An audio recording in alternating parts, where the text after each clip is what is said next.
l'analyse que nous avons, elle est très simple, hein. C'est que les gens vont rarement de gare en gare.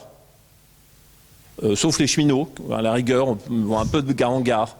Mais enfin, les gens, généralement, ne vont pas de gare en gare. Ils vont d'un point à un autre. Et par conséquent, ce qui va faire la différence dans le choix, c'est le premier et le dernier kilomètre.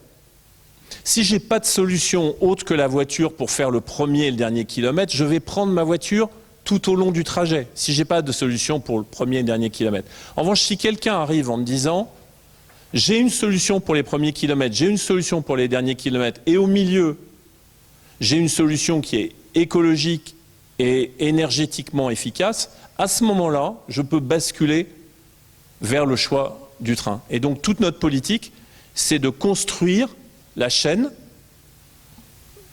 du point A au point B, et on va, le 18 juin, proposer une première version d'une application multimodale, unique, qui comportera beaucoup de partenariats avec beaucoup de solutions de mobilité, c'est-à-dire non seulement tous les trains possibles, mais aussi du bus, du VTC, du covoiturage, de l'autopartage, du parking, de la réalité augmentée sur la marche à pied. Bref, faire en sorte que sur une seule application, on ait l'alternative au fait de conduire sa voiture individuelle. Là, juste, je termine, mais la SNCF va être le 13e acteur de trottinettes électriques en free floating à Paris ? Non. Dernier kilomètre ? Non, parce que, alors c'est un point très important ce que vous dites, c'est parce qu'en fait, on a nous aussi réalisé que ce n'était pas obligatoire de faire et qu'on pouvait faire. Au début, on a voulu mettre nous le pied dans l'eau pour voir le métier. On l'a fait dans le VTC avec le CAB, et d'ailleurs c'est Jean-Pierre Farandou qui est un ancien de cette école qui l'a fait.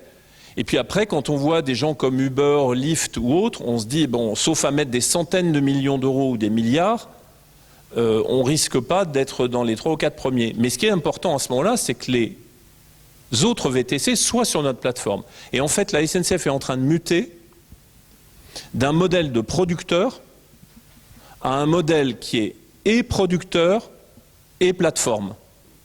Et producteur et plateforme. Et le métier de plateforme est en train de devenir chez nous un deuxième métier. Ex-voyagesncf.com, qui s'appelle maintenant e-voyageur, avec des marques aussi connues que oui.sncf, est le premier e-commerçant français. Pas le deuxième, pas le troisième, le premier e-commerçant français, avec un chiffre d'affaires qui est supérieur à 5 milliards d'euros chaque année. Nous sommes le premier e-commerçant. Et donc, nous avons les outils pour muter d'une place de marché vers une véritable plateforme, c'est-à-dire, qui dit plateforme, dit qu'au fond, la plateforme, c'est l'idée qu'autour d'une marque, on multiplie les interactions entre des acteurs de nature différente et que ces interactions sont créatrices de valeur et pour le client et pour les producteurs. Donc c'est une transformation radicale du modèle d'entreprise.